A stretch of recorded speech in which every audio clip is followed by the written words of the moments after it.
যে আপনারা তো হুবহু দেখে ওই দিকেই হাঁটছেন। ফ্যাসিস্ট আমলে আপনাদের বর্তমান শিক্ষামন্ত্রীর বিরুদ্ধে বেনেট ব্যাগ ছিনতাইয়ের মামলা দিয়েছিল। তা আপনারা এতটুকু অনুগ্রহ করেছেন যে একটা ভালো স্ট্যান্ডার্ডে অন্তত আইফোনে নিয়ে এসেছেন। হুবহু ওইগুলোই আপনারা অনুসরণ করে চলছে। কোন জিনিসটা বাদ দিলেন আপনারা? মামলা শুরু হয়েছে। আশ্চর্য। আপনারা মারলেন, মব সৃষ্টি করলেন, লোকদেরকে বন্দি করে রাখলেন, চোখটা কেড়ে নিলেন, তারপরে আবার উল্টো তাদের উপরেই মামলা দিলেন। দলীয় নেতা ডাক্তার শফিকুর রহমান তিনি বলছেন, আমরা তো নতুন কিছুই দেখতে পাচ্ছি না, তখনকার ফ্যাসিস্টরা যা করেছে হুবহু তার একটি ফটোকপি আমরা আপনাদের মধ্যে দেখতে পাচ্ছি। সরকারকে উদ্দেশ্য করে বলছেন, সরকারের কি কি কর্মকাণ্ড ফ্যাসিস্টের ফটোকপি? এই কথাটা আমাদের মাননীয় বিরোধী দলের নেতা আমাদের জামায়াত ইসলামের সম্মানিত আমির, উনি সম্ভবত গতকাল একটা পত্রিকায় সাক্ষাৎকারে দিয়েছেন, তখন তিনি সিলেটে অবস্থান করতেছিলেন। এবং এটা বিশেষ করে সিলেটে যে এনসিপির উপরে সরকারি দলের পক্ষ থেকে বা সরকারি দলের অঙ্গ সংগঠন, ছাত্রদল, যুবদলের পক্ষ থেকে যে ধরনের বারবার আক্রমণ করা হয়েছে, বিশেষ করে একটা ছেলে, আলিফ নামের একটা ছেলে যে চোখ উঠিয়ে নেওয়া হয়েছে, এই প্রসঙ্গে তিনি এই মন্তব্যটা করেছেন। এই আচরণের সঙ্গে বর্তমান এই সরকারের এই আচরণের সঙ্গে ফ্যাসিস্ট সরকারের অতীতের যে আচরণগুলো হুবহু মিলে যায়। এটা তো আমরা সাধারণভাবেও দেখছি। হ্যাঁ, এনসিপির পক্ষ থেকে এনসিপির কোনো সদস্য সরকারের কঠোর সমালোচনা করেছে এবং খুব আক্রমণাত্মক ভাষায় সমালোচনা করেছে, সরকারের প্রধানমন্ত্রীর নাম ধরে সমালোচনা করেছে। কিন্তু সেটা তো রাজনীতির ভাষা দিয়ে তার জবাব দেওয়া যেত। কিন্তু সেটার জন্য নিরস্ত্র মানুষের উপরে দেশীয় অস্ত্রপাতি নিয়ে হামলা করা, পুলিশ বাহিনী সব, এবং আশ্চর্য বিষয় হলো 140 ধারা ছিল শহরে, কিন্তু শহর থেকে অনেক বাইরে যে তাদেরকে পুলিশ পথে বাধার সৃষ্টি করেছিল। তো এই সব কিছু মিলিয়ে দেখা যাচ্ছে যে অতীতের মতো সরকার পুলিশ বাহিনীকে ব্যবহার করছে। তারপর তাদের যে অঙ্গ সংগঠনগুলো এবং মূল দলেরও যারা কর্মী নেতৃবৃন্দ আছে, তারাও এই সরকার বিরোধী দলের রাজনৈতিক প্রোগ্রামগুলোর ক্ষেত্রে অনেক ক্ষেত্রে এই ধরনের অতীতের ফ্যাসিবাদী সরকারের মতো আচরণ করছে। সে প্রসঙ্গে তিনি কথাটা বলেছেন। আচ্ছা, আপনাদের চিফ হুইপ নাহিদ ইসলাম তিনিও বলছেন আবারও ভয়ের পরিবেশ বিরাজ করছে। আপনি আপনার দিক থেকে কি কি ধরনের ভয়ের পরিবেশ অথবা আলামত দেখতে পান, যদি আপনি আপনার সংসদীয় আসন থেকেই শুরু করেন? আমার সংসদীয় আসনে তো আমার অভিজ্ঞতা খুবই খারাপ। আমি আমার সংসদীয় আসনের কিছু কিছু এলাকায় একাধিকবার যাওয়ার চেষ্টা করেছি, আমি যেতে পারিনি। আমি আক্রান্ত হয়েছি টিল নাও। এবং মসজিদের মধ্যে যেও কথা বলার পরিবেশ নাই, কুশল বিনিময় করার পরিবেশ নাই, কেন যাবে, কেন আসবে। তারপরে ইভেন এই যে টিআরের কিছু বরাদ্দ ছিল, আমাদের লোকজন টিআরের কাজ তখন কমিটির মাধ্যমে করা হয়, এই জামাত এমপির মাধ্যমে পাওয়া কাজ আমরা করতে দেবো না, এবং সত্যি করতে দেয় নাই। এখানে করতে দেয় না, আমরা অন্যখানে করেছি। এদের সিম্পটম তো আছেই। খুব আমাদের ফ্যাসিবাদী আচরণ তো এগুলোকেই বলে, শক্তি প্রয়োগ করা, তারপরে অপোনেন্টকে স্পেস না দেওয়া। সমস্ত শিক্ষা প্রতিষ্ঠানগুলো দখল করে নিয়েছে, সমস্ত মসজিদগুলো দখল করার চেষ্টা করতেছে। এগুলো তো আসলে খুব ভালো, ম্যানেজিং কমিটি, গভর্নিং বোর্ড, এই সব আত্মীয় স্বজন দেয়া, দলীয় লোক দেয়া, সব তো ওপেন। জি, নূরের কাছে ফিরছি। আপনারা ফ্যাসিস্ট সরকারের ফটোকপি বলা হচ্ছে, এবং সবশেষ ঢাকা 16 আসনের যে উদাহরণটা দেওয়া হলো, আপনি যদি এই একটা জায়গাকেই ধরেন, আসলে গভর্নেন্সটা কিভাবে চলছে তাহলে? 2 মিনিট। বাতিন ভাইয়ের সাথে যেটা বলছে সেটার সত্যতা তো আমি জানি না, তবে আমি যেটুকু জানি যে প্রধানমন্ত্রী ডেকে নিয়ে বিরোধী দলীয় নেতাদের 30 লাখ টাকা করে গ্রামে মসজিদ মাদ্রাসার জন্য অনুদান দেন, উন্নয়নমূলক কাজ বিরোধী দলীয় নেতা বলার সাথে সাথে তার এলাকায় প্রতিমন্ত্রীকে পাঠিয়ে দেন, মেয়রকে পাঠিয়ে দেন, কারণ আলটিমেটলি তো বাংলাদেশের উন্নয়ন। সো এই রকমের আন্তরিকতার পরে বাতিন ভাই যেটা বলছে, এটা আমি খুব অবাক হচ্ছে যে তার এরকম সমস্যা হচ্ছে কিনা আদৌ আসলে। আর স্কুল কলেজ বিভিন্ন কমিটিতে বাতিন ভাই যেটা বলছেন যে আত্মীয় স্বজন টজন একেবারে না, এটা হয়তো কিছু ক্ষেত্রে একটা সরকার থাকলে তাদের লোকজনরা কিছু ক্ষেত্রে অ্যাক্সেস পায়, এবং আমি বিরোধী দলের লোকেরা অনেক জায়গায় অ্যাক্সেস পাচ্ছে। সরকারি সংসদে বিভিন্ন কমিটিতে তো দেখেন আপনারা, যেখানে সরকারি দল আছে, বিরোধী দল আছে, বিশেষ করে আপনি ওই ভাই একটা কথা বলছে, কারণ শব্দ বাক্য এগুলো মিনিং অন্য রকমের দেয়।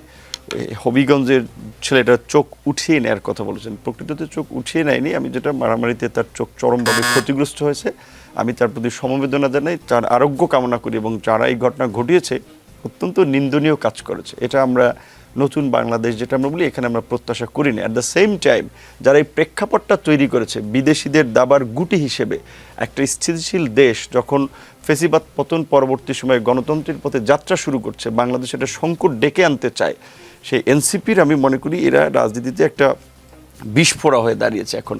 সো এদের জামাতের মতো দায়িত্বশীল দলকে এদের সঙ্গ ত্যাগ করা উচিত, কারণ এরা তরুণ, আমাদের ভাই বন্ধু, আমার রাজনৈতিক অনেক সহকর্মী, কিন্তু এরা আন্দোলনের শেষ দিক থেকে, জুলাই গণঅভ্যুত্থানের শেষ দিক থেকে বিদেশি নিয়ন্ত্রিত, বিদেশি একটা গোষ্ঠীর দ্বারা প্রভাবিত। কাজেই তারা এখন তারেক রহমানের সরকারকে বিভিন্ন ইস্যু ক্রিয়েট করে, জিম্মি করে কিংবা ফায়দা নেওয়ার একটা চেষ্টা করছে, এবং সেটাই এনসিপির এই তরুণদের দিয়ে উস্কাচ্ছে কিংবা মাঠ একটা অস্থিতিশীল পরিস্থিতি সৃষ্টি করতে চাচ্ছে। এই সম্পর্কে আমাদের খুবই সতর্ক হতে হবে, নাহলে কিন্তু আমরা সবাই সংকটে পড়বো। যে আপনি যদি এনসিপির কথা বলছেন, আমাদের সঙ্গে এখন এনসিপির কোনো প্রতিনিধি নেই, তবে এনসিপির সঙ্গে জোটে, এনসিপি যাদের জোটে আছে, জামায়াতের প্রতিনিধি আমাদের সঙ্গে আছে, এই বক্তব্যের ভিত্তিতে আপনি কি বলবেন এনসিপি নিয়ে যেটা বলা হলো? না, সেটা তো আমি আমার পূর্বের বক্তব্যেই বলেছি যে এনসিপির কোনো সদস্য হয়তো প্রতিপক্ষের বিষয়ে কথা বলতে যে আক্রমণাত্মক শব্দ ব্যবহার করে, কিন্তু সেটা তো রাজনৈতিক সমাধান আছে, রাজনৈতিকভাবেও সেটা জবাব দেওয়া যেতে পারে, কিন্তু সেজন্য তো বল প্রয়োগ করা একটা সমীচীন নয়। রাজনীতির মাঠকে উত্তপ্ত করা বা রক্তকরণ করা বা পুলিশ দিয়ে দমন করার যে চিন্তাটা, আমরা তো সেখান থেকে বেরিয়ে আসতে চাই। এবং দেশবাসী এখনও মনে করে, এখনও আমরা যে অবস্থায় আছি, আমরা যদি সকলের পক্ষ থেকে দায়িত্বশীল আচরণ করতে পারি, সকল পক্ষ থেকে, সরকারি দল, বিরোধী দল, তাহলে একটা ভালো পরিবেশ রাজনীতি বিরাজ করবে। রাজনীতির একটা কালচার আছে। তো আমরা ঠিক আছে, আমরা এক একজন এক এক ধরনের মতামত পোষণ করি, কিন্তু দিনের শেষে সকলে কিন্তু আমরা দেশের মঙ্গল কামনা করি, দেশের ভালো চাই। চাওয়া তো এক, লক্ষ্য তো এক আমাদের। কাজে এই একদম রক্তারক্তি অবস্থা হওয়া উচিত না কোনো অবস্থাতেই। জি, আমি আবারও ফিরছি নুরুল হক নূরের কাছে। এই জায়গা থেকেই যদি আসি, আপনিও বেশ একটা এক্সাম্পল দিলেন, সেই এক্সাম্পল থেকেও যদি বলি, আবরার ফাহাদ হত্যাকাণ্ডের কথা আপনার অবশ্যই মনে আছে, এবং সে সময় আপনারা দুর্বার আন্দোলনের মধ্যেও ছিলেন। সেই জায়গায় পরবর্তীতে ছাত্রলীগের যে বক্তব্য আমরা পেয়েছিলাম, সেই বক্তব্যগুলো কিন্তু এমন ছিল, যেমন আপনি কিছুক্ষণ আগে বললেন চুপ উপড়ে ফেলা হয়নি, অথবা এরকম একটা ঘটনা ঘটেছে, অথবা কেউ নিজে নিজেই মারা গেছে, এরকম যে কথাগুলো, এই জিনিসগুলো কি আপনাকে, মানে আপনাদের এই জিনিসগুলো রিপিটেশন মনে হয় না? আমি যদি আরও সহজ করি, আপনি আমার এলাকায় আসলেন, আপনি একটা উস্কানিমূলক কথা বললেন, আমি আপনাকে পছন্দ করি না, আমি আপনাকে এমন একটা শিক্ষা দিলাম আপনি যাতে ভবিষ্যতে, এবং আপনার কোনো লোকজন যাতে ভবিষ্যতে আমার এলাকা পর্যন্ত আসতে না পারে, এই যে একটা টেন্ডেন্সি, এটাই কি সেটা নয় যেটা আগে ছিল? যে কোনো ধরনের শক্তি প্রয়োগ, বল প্রয়োগ করে কোনো জাজমেন্টের দিকে যাওয়া, এটা এই সভ্য সমাজে সমর্থনযোগ্য নয়।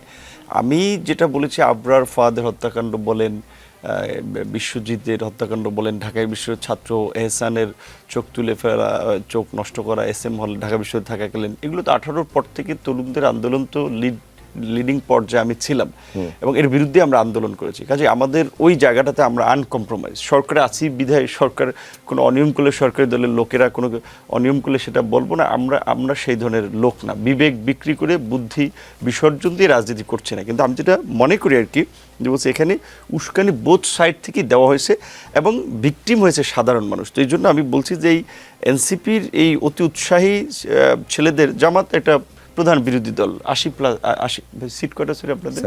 70। তো তারা প্রধান বিরোধী দল, এনসিপির দায়িত্ব তাদের নেওয়ার দরকার নেই। এনসিপি এই সমস্ত আপনার নিয়ম রীতিনীতি পরিপন্থী কাজ করে, বিতর্কিত কাজ করে, রাজনীতির পরিবেশটাকে কলুষিত করার চেষ্টা করবে। এবং এই যেটা আমরা মানে এরা মনে করছে যে ছাত্র আন্দোলন করেছে, তাদের বেইজ আছে, আবার তরুণরা ভবিষ্যৎ তাদের সাথে থাকতে পারে, সেটা কিন্তু ছাত্র সংসদ নির্বাচনে প্রমাণিত হয়েছে। ছাত্র শিবির ভালো করেছে। ভাই বলেছে যে শিক্ষা প্রতিষ্ঠান দখল, আমি তো দেখি শিক্ষা প্রতিষ্ঠান শিবিরের দখলে, কারণ ছাত্র সংসদে তো তারা অনেকে ভালো করেছে। বরঞ্চ আমি যেটা মনে করি অবশ্যই যে আমাদের যে একটা পজিটিভ পলিটিক্স, পলিসিগত জায়গায় যেখানে পরিবর্তন দরকার, সেখানে সরকারি দল বিরোধী দলের আমি আলোচনা দেখি না। যেমন ধরেন আমি মনে করি যেটা আগে আমাদের ওই RPO-তে আছে, পেশাজীবীদের রাজনীতি বন্ধ করা উচিত, দলীয় রাজনীতি। সে জামাতও করতে পারবে না, বিএনপি করতে পারবে না, কোনো দল নাই, গণ অধিকার নেই, এনসিপিও নেই। শিক্ষকরা কেন রাজনৈতিক দলে যুক্ত হবে? তাহলে তো তার প্রভাব শিক্ষা প্রতিষ্ঠানে পড়বে।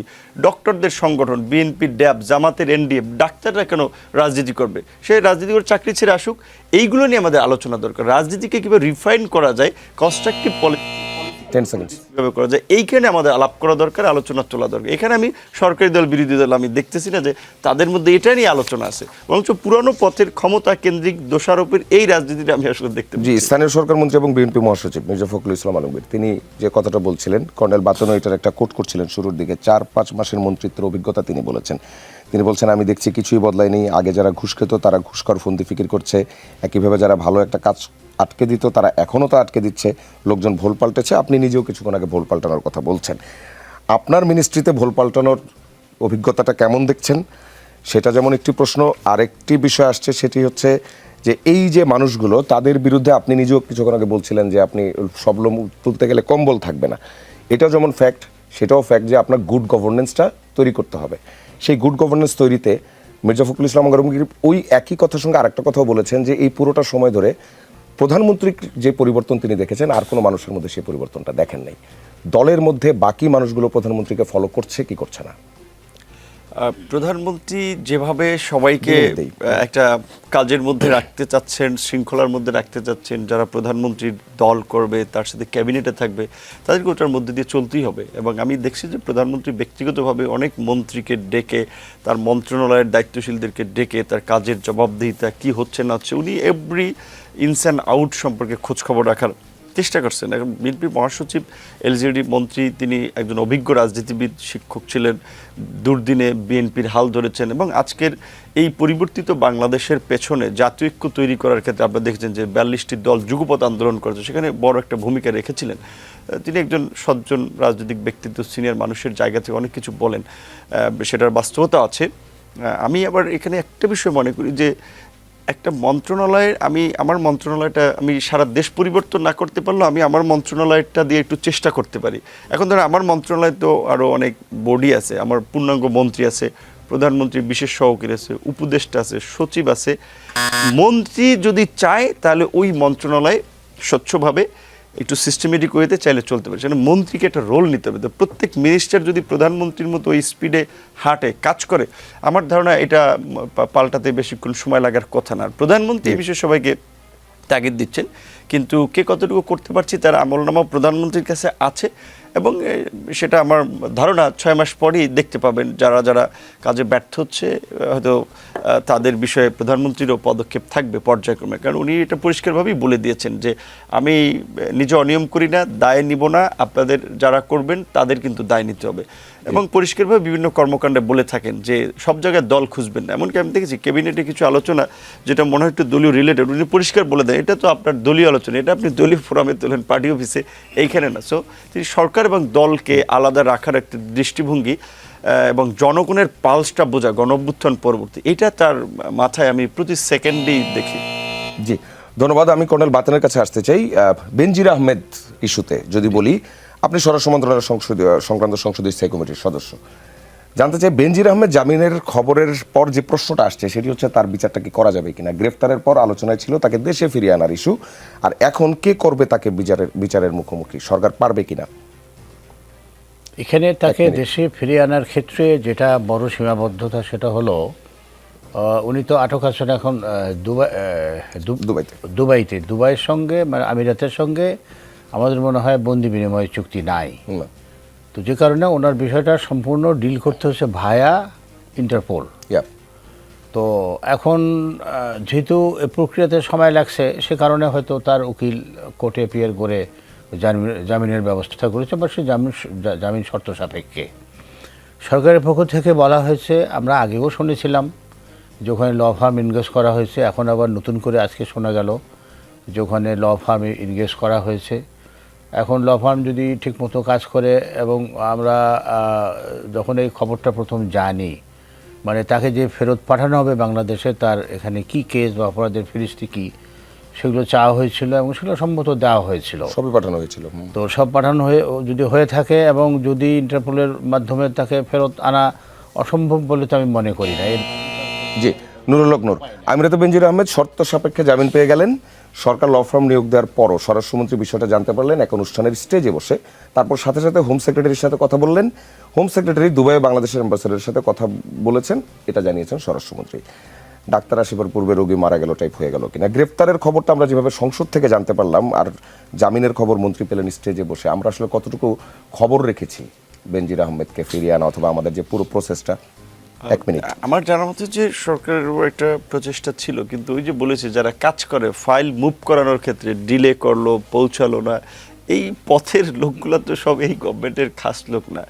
এখন কার কোথায় গাফিলতি ছিল এরকম একটি আলোচিত বিষয় সংসদে, এবং এটা এই সময়ের জন্য সে জামিন পেয়ে যাওয়াটা এটা খুব ভালো দৃষ্টান্ত মানে হয়নি। এখানে আমাদের আরও শক্ত রোল প্লে দরকার ছিল। তাহলে গাফিলতিটা কাদের, ফরেন মিনিস্ট্রি নাকি হোম থেকে, এইটা সরকারকে ফাইন্ড আউট করতে হবে এবং নিশ্চয়ই সেটা সরকার করবে। এবং বাতেন ভাই তো নিজে হোম মিনিস্ট্রি সম্পর্কিত কমিটির সদস্য, তার আছে, রাইটস আছে জোরালোভাবে। স্বরাষ্ট্রমন্ত্রীকে তো আমি মনে করি তার সাথে সাথেই ফোন দেওয়ার দরকার ছিল যে কীভাবে জামিন পেয়েছে। কালকে ওনারা এটা বিরোধী দলতে কাজ তো, এটা কালকে আরও চাপ তৈরি করুক। এইটা আমার ধারণা, যেহেতু যে প্রক্রিয়া হয়েছে কেন, কিন্তু নিশ্চয়ই সরকার এখন উপযুক্ত পদক্ষেপ নেবে। মিডল ইস্টের সাথে আমাদের আরও কিছু ইস্যু আছে। আমার জানা মতে আমাদের ফরেন মিনিস্ট্রি বিভিন্ন মিটিং এনগেজ হচ্ছে, কিছু ভিসা অটো ক্যান্সেলেশনেরও অভিযোগ আসছিল, এগুলো নিয়ে। জি, আমি কর্নেল বাতেনের কাছে আবারও আসছি। একদম সংক্ষেপে যদি আমরা বলি, আপনার এলাকায় গ্যাস বিদ্যুতের কি অবস্থা, মানুষজন কি পরিস্থিতিতে আছে? এক মিনিট। মানে গ্যাস বিদ্যুতের অবস্থা, বিশেষ করে গ্যাসের অবস্থা খুবই খারাপ। মানুষ গ্যাস পাচ্ছে না, কিন্তু বিল দিতে হচ্ছে। এই প্রশ্ন যেখানে যাচ্ছি সেখানেই ফেস করতে হচ্ছে। আর বিদ্যুৎ, যদিও আমাদের জ্বালানি মন্ত্রী মহোদয় বলছেন বিদ্যুতের সংকট নেই, কিন্তু বিদ্যুতের সংকট আছে দেশে। কাজে সব কিছু মিলিয়ে এই ক্ষেত্রে